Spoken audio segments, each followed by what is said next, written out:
nós vamos falar sobre Gideão. Então agora, a cada aula nós vamos falar de um juiz importante. Nós vamos esclarecer toda a história desse juiz. Vamos começar com Gideão. É claro que passaram já alguns juízes importantes, nós já falamos bastante sobre Otiniel na aula passada. Nós vamos falar em breve sobre Débora e Baraque, sobre Eude, mas hoje nós vamos focar em Gideão. Vamos começar com a leitura de Hebreus capítulo 11. É o Novo Testamento falando sobre os juízes.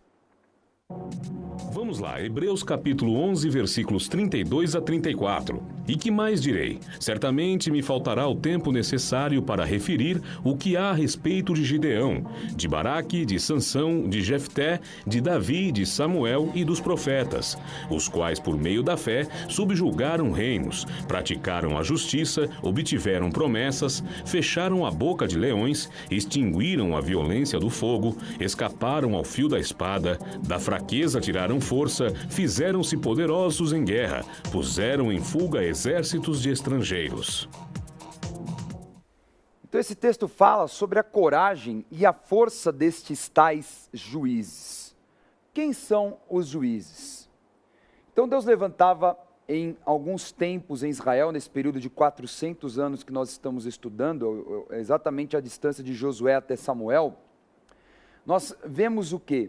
Que Deus levantava homens estratégicos, normalmente generais ou comandantes de guerra, que trariam o livramento do povo de Israel das mãos dos inimigos. Então, eles exerciam o juízo de Deus contra os inimigos de Israel.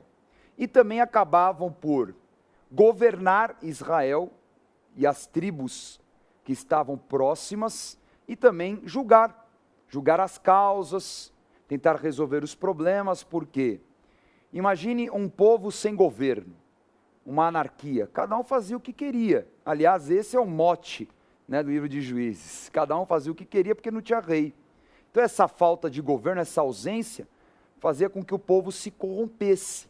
Então Deus enviava um homem para botar ordem no barraco, acertar aí a casa, porque senão Israel seria fatalmente destruído pelos povos inimigos que estavam ao redor. E eram muitos povos. O problema é que Israel se perdia com o relacionamento com os povos vizinhos e também com aqueles que eles permitiram conviver dentro da terra. Chegamos então à conclusão que a terra foi conquistada, sim, mas não significa que todos as tribos, os povos cananeus foram exterminados. Então aí tem um problema. Eles permitiram que alguns povos cananeus convivessem ali dentro daquela terra, desobedeceram a Deus, porque Deus falou que era para exterminar todo mundo. Então nessa mistura, começa a trazer a idolatria, a prostituição e a rebeldia. Vamos relembrar o ciclo, veja nessa imagem, exatamente isso que acontecia com Israel. Israel pecava com a rebeldia e idolatria, vinha um povo vizinho e oprimia Israel por causa desse resultado do pecado. O povo de Israel vivia miséria, destruição, e aí acabavam clamando por livramento. E aí Deus tinha misericórdia, enviava um juiz. Esse juiz expulsava os inimigos, e aí ele governava por um tempo. Quando o juiz morria, tudo acontecia de novo. Então imagine aí, o livro de Juízes fala de 14 vezes isso, só que foram mais. Então era um caos durante 400 anos, em que era altos e baixos, uma hora com Deus, uma hora sem Deus, uma hora com Deus, uma hora sem Deus. Então assim que nós resumimos o livro de Juízes. O contexto da história de Gideão é exatamente da tribo dele. A tribo de Gideão era a tribo de Manassés. O que aconteceu? Nesse período, o povo de Israel acabou voltando à idolatria e às práticas, se afastando de Deus, e aí eles acabaram ficando por 7 anos nas mãos dos midianitas. Bispo Dani, quem são os tais midianitas? Os midianitas são primos, distantes de Israel. Aliás, bem distantes, mas são primos, porque Abraão, ele teve filho com Sara e com Agar, Então, com Agar deu Ismael, aonde nasceram os árabes. Isaac, que deu origem ao povo de Israel e aos edomitas. Só que ele teve um filho com uma concubina, chamada Quetura, não era nem que concubina, era mulher mesmo, foi a mulher da velhice de Abraão, chamada Quetura. De Quetura, Abraão teve filhos, um deles chamava Midian. Era um povo nômade que vivia no deserto, na região da Arábia também. Então esse povo veio sobre Israel com um exército fortíssimo, até se uniu com outros povos. A palavra de Deus fala nessa passagem, Juízes 6, que eram como gafanhotos. Não sei se você já viu uma nuvem de gafanhoto, mas é algo assustador. Então eram como gafanhotos, eles ocuparam toda a região do Vale de Israel, eles ocuparam toda a região de Israel praticamente. E durante 7 anos, eles roubavam a colheita, oprimiam, e o povo de Israel começou a ter o hábito de se esconder em cavernas para sobreviver.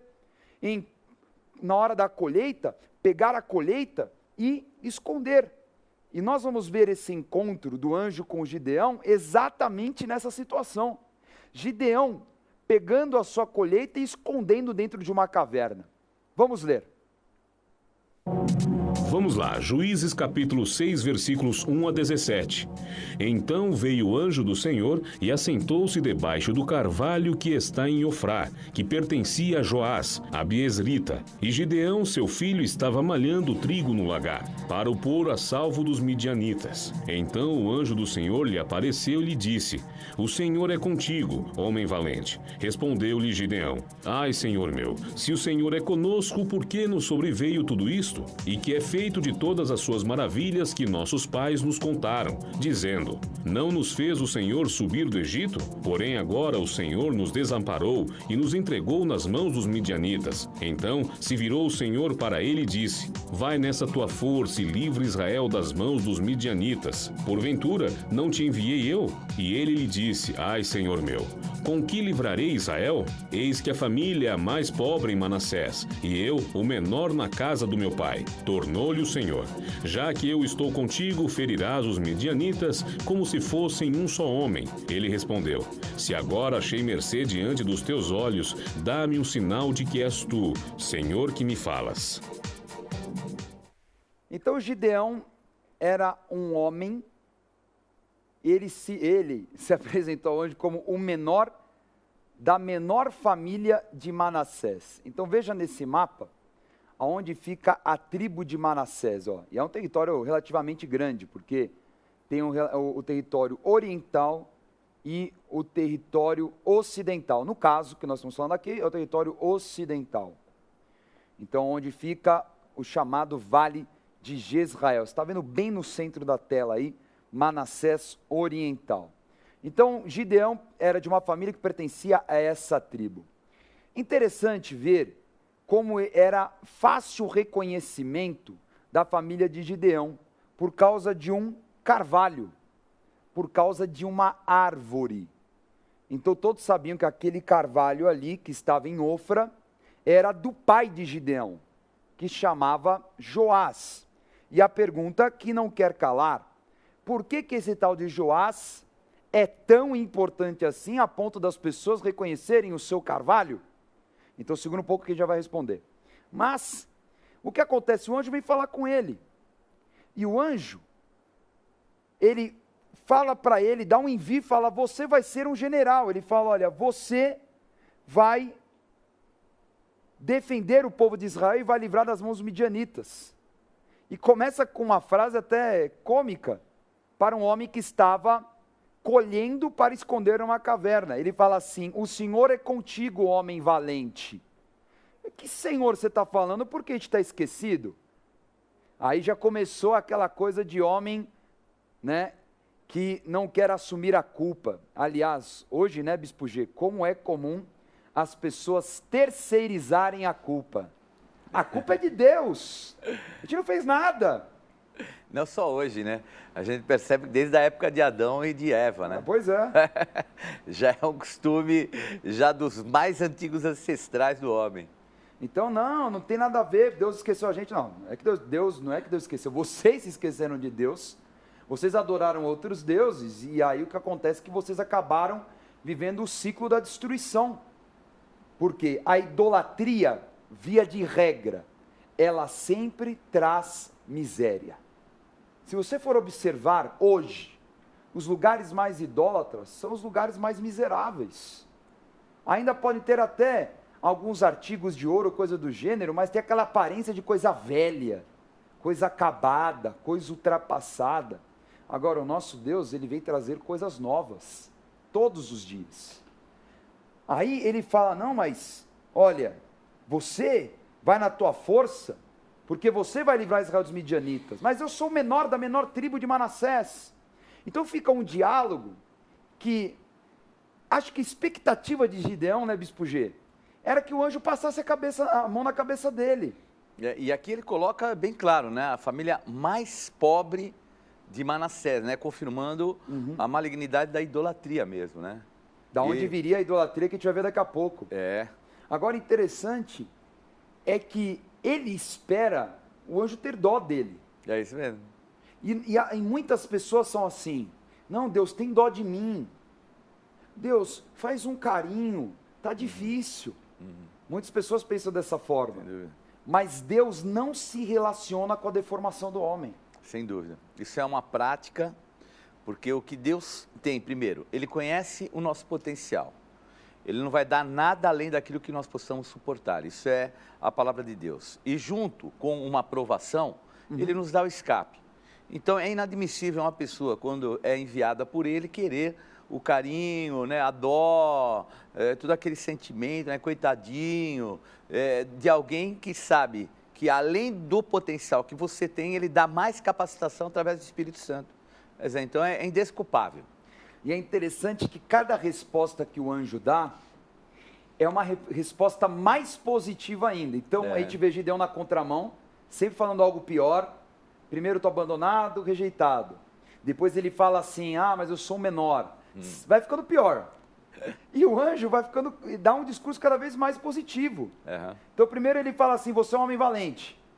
Aí a segunda frase do anjo, você vai ferir os midianitas, vai na tua força que você vai livrar Israel, eu estou te enviando. Aí ele dá outra resposta negativa. Aí o anjo dá uma resposta mais forte ainda, fala, você vai ferir como se fosse um só homem. Então, interessantíssimo. É aquilo que eu coloquei, né? Porque quando Deus dá alguma coisa, é na esfera do que o homem pode. Então, o que o senhor estava falando para ele? Você vai feri-lo como se fosse um só homem, como você é. Então, você está indo numa esfera de guerra que eu vou te deixar na mesma condição. E conscientizando que ele estaria com Gideão. Deus está com você, Gideão. Então, vai dar certo. E Gideão, ainda incrédulo, pede um sinal. E aí ele vai entregar uma oferta, ele coloca uma oferta numa pedra, né? Ele faz pães, bolos, põe ali a oferta, a carne e tudo mais. E é tão impressionante como o anjo realiza, porque o anjo ele toca com o cajado aquele alimento e o fogo não vem de cima, o fogo vem da própria pedra, né? E vem e consome de uma vez todo aquele alimento. Aí ele, peraí, eu vou morrer, eu tô com um anjo aqui na minha frente, né?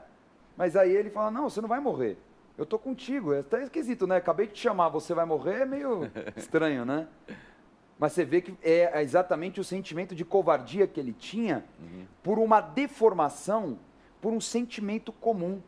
E aí nós entramos no conceito de potestade. Porque o que é uma potestade, Bispo G? Assim, espiritualmente, né? O que é a tal potestade? A potestade é um domínio exercido numa esfera cultural, social, ela abrange e tem um domínio sobre, por exemplo, vamos dar um exemplo mais prático. Então, a potestade da internet é uma entidade que ela globaliza a internet, ela exerce vamos dizer, uma influência em toda a internet. Vamos dizer, a potestade dos meios de comunicação. Às vezes nós vemos determinados grupos que têm a mesma forma de falar, a mesma forma de se conduzir. Às vezes nós vemos, por exemplo, determinados grupos, policial, por exemplo, policial militar, eles são muito fechados. Mas isso não é somente uma norma que é colocada para eles. Vocês não podem sorrir. Não, mas aquilo que há ao redor, um domínio espiritual que há ao redor, conduz a eles terem a mesma prática, o mesmo estereótipo, quer dizer, algo que chama como um governo, que governa e deixa a pessoa com determinadas características. E acaba tendo até o mesmo sentimento, né? Um sentimento comum, né? O que acontecia aqui era isso, era uma potestade ligada à miséria, que colocava em todos eles o mesmo sentimento, né? A condição de ficarem nas covas, na caverna. Não era só Gideão. Gideão ainda estava fazendo alguma coisa, né? Porque ele estava ainda malhando trigo no lagar. Agora, os demais só estavam em covas, em buracos, fugindo, né? Se escondendo. E aí Gideão, o discurso de Gideão era o discurso do povo. Mas aí Deus começou a tratar Gideão, é claro, havia um motivo de ter Gideão sido escolhido. Com certeza, que tinham muitos homens de guerra. Mas por que especificamente Gideão foi o escolhido? Vamos ler. Vamos lá, Juízes capítulo 6, versículos 25, 26 e 32. Naquela mesma noite lhe disse o Senhor: toma um boi que pertence a teu pai, a saber, o segundo boi de 7 anos, e derriba o altar de Baal que é de teu pai, e corta o poste ídolo que está junto ao altar. Edifica ao Senhor teu Deus um altar no cimo deste baluarte, em camadas de pedra, e toma o segundo boi, e o oferecerás em holocausto com a lenha do poste ídolo que vieras a cortar. Naquele dia, Gideão passou a ser chamado Jerubaal, porque foi dito: Baal contenta contra ele, pois ele derrubou o seu altar. Esta passagem, ela indica o motivo de Gideão ter sido escolhido. Por quê? Deus dá uma ordem para ele. Fala, você vai derribar um altar a Baal e cortar o poste ídolo e sacrificar para mim em cima desse local que você derribou. Inclusive com as lenhas do poste ídolo. E aí, ele faz isso na madrugada, segundo o texto, né, para não chamar muita atenção. Depois, todo aquele povo se levanta contra o pai dele, não fala com o Gideão, vai falar com o pai dele, olha, você viu o que seu filho fez? E a resposta de Joás, a expectativa talvez seria assim, não, vamos matar o meu filho. Joás fala, olha, se Baal realmente está descontente, ele que vai lá e contende com Gideão. E por isso que dá o apelido de Jerubaal. Agora aqui está o detalhe. Por isso que Gideão foi o homem escolhido. Por quê? Porque da onde veio a idolatria em Israel? Da família de Gideão. E o curioso, Bispo G, aquela idolatria veio da família mais pobre de Manassés. E se você perceber, não só pela idolatria, porque ali era inclusive, eram feitos sacrifícios, ali eram algo até um pouco mais, vamos dizer assim, mais carregado. E a gente percebe que essa situação de um ambiente mais carregado, não só da idolatria, a feitiçaria, a magia negra, coisas nesse nível, são de pessoas que têm esse tipo de estereótipo. A família numa miséria, os filhos em prostituição, e tantos roubos assim absurdos. E quer dizer, e as pessoas não enxergam, ainda arrumam uma desculpa, não, é o meu karma. Eu tenho que aguentar isso, faz parte da minha vida. Quer dizer, a pessoa era mais ou menos o que ele estava fazendo. Ele estava ali submisso àquela condição. Mas quando ele reagiu, mudou tudo, né? Inclusive na condição do próprio pai, né? Eu acho que era o pai de santo, né? Gideão seria um futuro santo. Então a gente vê aí essa característica muito forte de transformação. Por quê? Foi quebrada a malignidade. E a gente que estuda a Bíblia, a gente sabe que talvez a reação de Joás seria, mate o meu filho. Só que você viu que até o sentimento dele mudou na reação da atitude profética que teve Gideão. Então ali Gideão estava cortando a origem da idolatria. Então, quando ele derribou aquele altar de Baal e cortou o poste ídolo, ele está falando, aqui está encerrando este ciclo espiritualmente de destruição. Até porque precisa acontecer primeiro no mundo espiritual para que pudesse materializar, né, nesse grande livramento das mãos dos midianitas. E um detalhe importante, né, porque além dele cortar, ele recebeu depois cobertura. Porque o Senhor falou assim para ele, coloca no cimo do monte, quer dizer, o meu altar tem que ficar sobre o altar de Baal, onde era o de Baal. Então, a gente percebe essa figura da cobertura, porque não era somente cortar o altar de Baal, ele precisava agora de uma cobertura. E aí ele pede o quê? Um altar mais elevado já denotando aquilo que era o costume que eles entendiam. Não que o altar de Deus ia trazer alguma coisa mais fisicamente, mas eles entendendo isso, e ali ele colocando um sacrifício que nem era dele, era do próprio pai. Era o boi do pai. Do pai. E o sangue derramado ali também, porque era o sangue do boi derramado. Então, é exatamente a figura, né? Então, aí a gente começa a ver o que é o poder intercessório, porque o boi não era dele, era do pai. Aquilo que era a malignidade que estava sobre o pai é quebrada. Ele muda até a personalidade, o sentimento. Verdade. O pai é transformado. Por quê? Rompido o altar e colocado um altar mais elevado, que é a cobertura da igreja. E a gente chega à conclusão que Gideão não foi escolhido aleatoriamente. Sem dúvida. Sem dúvida. Foi muito bem escolhido, porque ali estava na família dele a origem da destruição daquele momento em Israel. E quando o anjo chega, vai nessa tua força, homem valente, ele tinha as características de um perfil, aquela família tinha, vamos dizer, uma herança que tinha todo esse potencial. Mas a malignidade estava ali, porque o diabo o que quis fazer? Porque nós não podemos esquecer que antes da época dos juízes, era Josué e quem veio e colocou o domínio de Deus, do povo de Deus. Então agora o diabo já percebeu, espera um pouco, ali tem umas características importantes, vou ali jogar a idolatria. Jogou, censurou, oprimiu e matou aquele que seria um futuro líder, porque o pai já exercia uma liderança. Apesar da miséria, apesar da situação caótica, o pai era um líder, porque o altar de Baal estava lá dentro da casa dele, né? E o poste hídrico. O poste hídrico era um bosque. Então a gente percebe que ali a situação era um pouco mais elevada em termos de consagração a demônios. E quando é colocada a cobertura, é quebrada a influência, os demônios e os anjos do Senhor começam a ministrar o pai de Gideão. Bispo G colocou algo muito importante, porque nós vamos ver isso depois em 1 Reis 18, quando Acabe e Jezabel, eles voltam a colocar o povo de Israel, né, do norte, né, as tribos do norte, a adorar Baal.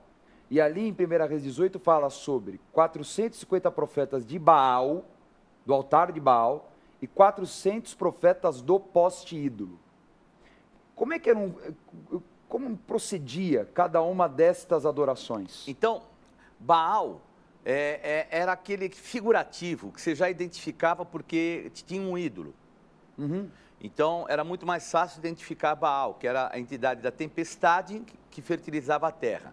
O poste ídolo nada mais era do que o bosque que ficava atrás.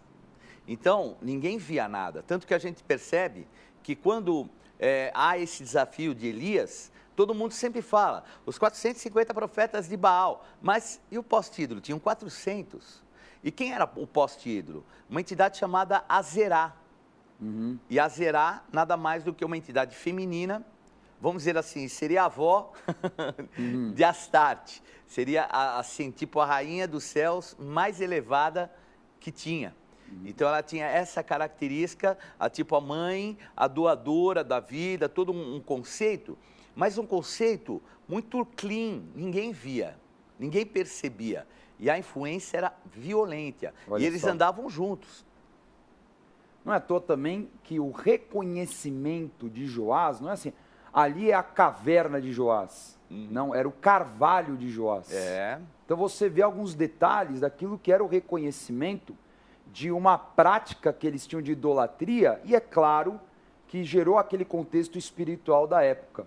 Quando o Gideão ele quebra, ele habilita, na verdade, todo o povo de Israel a se libertar desse jugo, espiritualmente. E daí começa o processo de libertação, porque ele começa a receber uma série de sinais. Então ele teve o sinal do anjo, depois ele pediu o sinal da lã do orvalho, né? Que deixava a lã do lado de fora. Ele falava assim, ó, se o orvalho molhar a terra e a lã ficar seca, a gente vai vencer. Aconteceu. Agora o contrário, se a lã ficar úmida e a terra seca, então mais um sinal, um pouco incrédulo, né, demais? Já tá até irritante, né? A Gideão já está irritante já, cara, porque depois de tudo que você já viu, mas cara... Mas a gente vê como Deus, ele caminha, a graça é perfeita mesmo, porque ainda Deus vai dar mais um sinal para ele, ainda dá o terceiro, ele nem pede. Depois, quando ele vai no acampamento do inimigo... Dá o terceiro sinal. E aí Deus viu que ainda não estava legal, cara. Não estava no ele ponto. Não tava, aí ele fala assim, ó, vai lá no acampamento que eu tenho uma mensagem para você. E ele vai com Purá, aliás, né, o descendente de Purá depois vai se tornar um juiz também. E aí eles chegam ali a uma tenda, né, no acampamento, e ele fica ouvindo a história. E aí um midianita fala para o outro, eu tive um sonho maluco, que um pão gigante descia do céu, olha a figura, um pão que descia do céu e esmagava todo o acampamento no Vale de Israel. Aí acho que olhou, né, até Purá falou, olha, Gideão, acho que não tem como nós perdermos essa guerra. Então o inimigo já está sabendo que o negócio acabou para eles. E é interessante como esse símbolo do pão em Israel é muito forte, né? Forte, muito forte. Muito forte, que era o alimento básico de Israel, o maná, que era o pão que descia do céu, não tem como não falar que esse é o símbolo do povo de Israel. E ligado à sobrevivência, né? Então é o que alimenta, é o que dá força, é o que não falha todo dia, e é o próprio Jesus, né? Agora, antes de ir para a batalha, Deus, tudo bem, tratou Gideão, mas ele sabia que também o povo não estava preparado. Então teve que fazer uma seleção vestibular de Deus. Vamos ler. Vamos lá, Juízes 7, versículos 2 a 6. Disse o Senhor a Gideão: é demais o povo que está contigo para eu entregar os midianitas nas suas mãos. Israel poderia se gloriar contra mim, dizendo: a minha própria mão me livrou. Apregoá, pois, aos ouvidos do povo, dizendo: quem for tímido e medroso, volte e retire-se da região montanhosa de Gileade. Então voltaram do povo 22.000 e 10.000 ficaram. Disse mais o Senhor a Gideão: ainda há povo demais, faze-os descer às águas, e ali tus provarei. Aquele de quem eu te disser, este irá contigo, esse contigo irá. Porém, todo aquele de quem eu disser, este não irá contigo, esse não irá. Fez Gideão descer os homens às águas. Então o Senhor lhe disse: todo que lamber a água com a língua, como faz o cão, esse porás à parte, como também a todo aquele que se abaixar de joelhos a beber. Foi o número dos que lamberam, levantando a mão à boca, 300 homens, e todo o restante do povo se abaixou de joelhos a beber a água. Então nós vemos aí uma seleção. Então, fase 1 do vestibular. Quem tem medo, quem é covarde, dá o fora. Já não, na boa, eu não vou ficar chateado com você. Não vou ficar chateado. Vai embora, vai descansar. Lá para frente vocês vão ter utilidade. Agora não é a hora. Então, imagine, bispo, Gideão estava olhando ali, 32.000 homens. Na hora que ele fala isso, 22.000 vão embora. Mais de 2/3. Eu fico pensando em Gideão, meu Deus, por que Gideão teve que ir lá cupurar, ouvir lá a tenda do midianita, porque haja coração nessa hora, né? E aí vem mais uma seleção. Deus chega ainda para Gideão e fala assim: Gideão, na boa, tem muita gente. Aí ele fala assim: mas Senhor, tem mais de 120.000 homens midianitas, o Senhor quer ir com 10.000? 10.000? Não, o Gideão não falou nada, mas eu acho que na alma dele ele deve ter falado. E aí, olha a seleção, ele fala: vai à fonte de Arode, que a gente vai assistir daqui a pouquinho, e pega água. E manda todo mundo beber água. Eu não sei se os câmeras vão poder pegar aqui, ó, dá uma focada no bispo, corta o bispo G aqui, que eu vou tentar fazer aqui a demonstração, né? Mas imagine que tinham muitas formas de, né, beber a água. Então imagine aqui no chão, vamos ver se a câmera consegue pegar. Então aqui imagine que tem a água, né? Então aqui tem a água. Então, duas formas de você beber água, porque não tinha canudinho, né? Não tinha copo. Então tinha duas formas. Ou eles iam direto com a boca, beber a água dessa forma, né? É quase que um canudinho, né? Mas aí não tinha um canudinho. Eles colocavam a boca direto. Ou então eles vinham com a mão, faziam, né, uma conchinha com a mão, e aí eles levavam até a boca. O que, sinceramente, não era muito higiênico, porque a mão dos caras... Só que exatamente esses caras que levaram com a mão e beberam, é que foram chamados para a guerra. Não sei se é para questão de falta de higiene, que era meio bruto o negócio, mas na verdade o segredo é o seguinte: aquele que estava acostumado a se ajoelhar e a beber água dessa forma, ele era uma pessoa extremamente frágil na guerra, porque ele não estava vigilante. Então, se você olhar essa posição que eu estou... Imprudente. É imprudente. Qualquer coisa poderia vir de um lado ou de outro para atacar, e eu estou completamente... Refém, né? Refém da situação, é claro, né? Eu não estou alerta. Agora, a pessoa que tem essa postura e pega água, ó, ela está alerta, ela está vigiando. Então, Deus sabia disso. E sem dizer também Não é? que da forma que você está, vamos dizer, se tivesse vamos dizer, que deixar sei lá, um escudo aqui pendurado, ou aqui a alça de uma espada, você estava com as armas na mão. Sim. No momento que você se dobra, elas todas soltam ou tem que ficar do lado, quer dizer, então a pessoa ficava totalmente à mercê mesmo do inimigo, né? Então, sem as armas e também numa condição de não estar vigiando.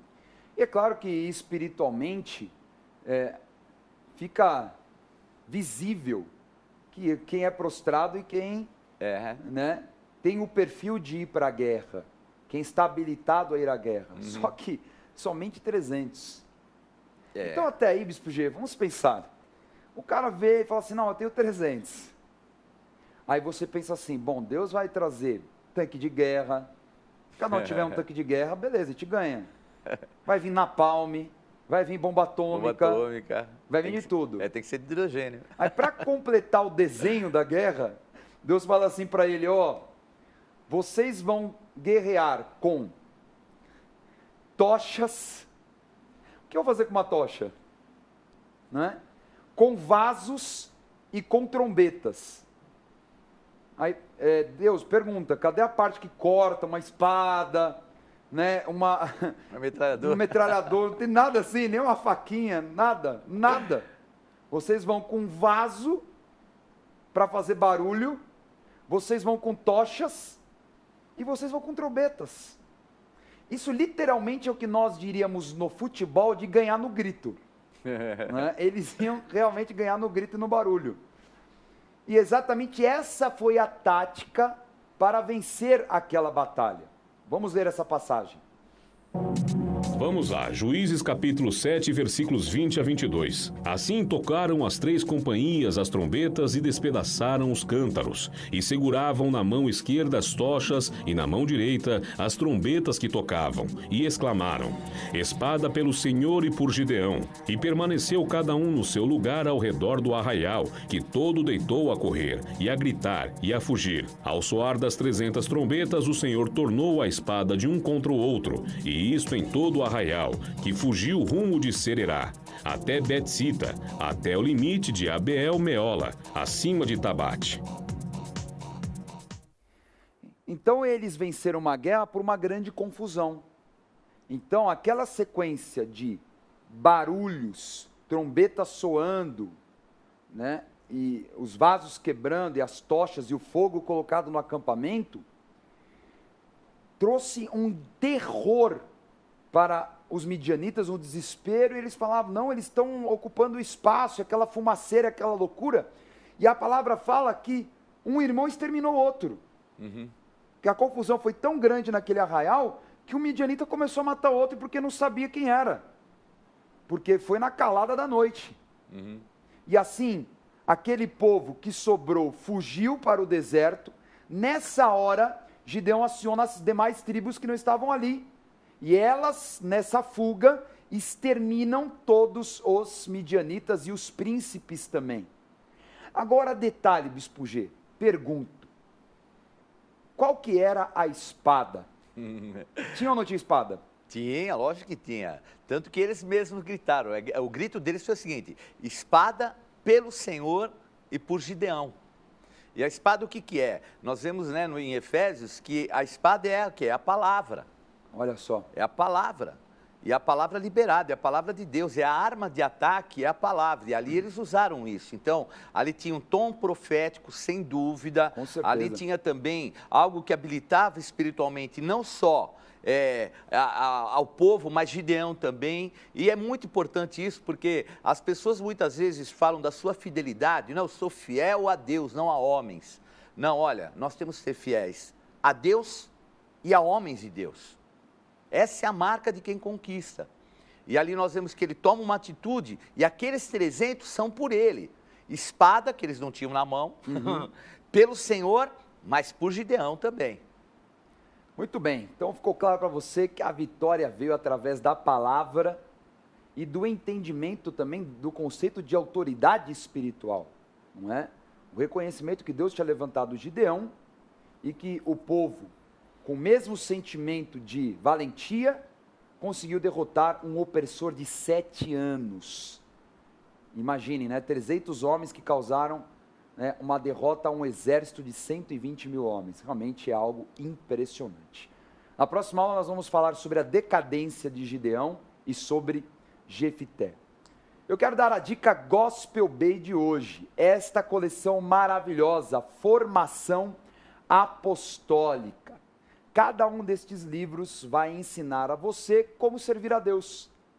Dentro da igreja, na tua casa, você quer ser um sacerdote, um homem usado por Deus para evangelizar, para cuidar da obra, para atender às necessidades.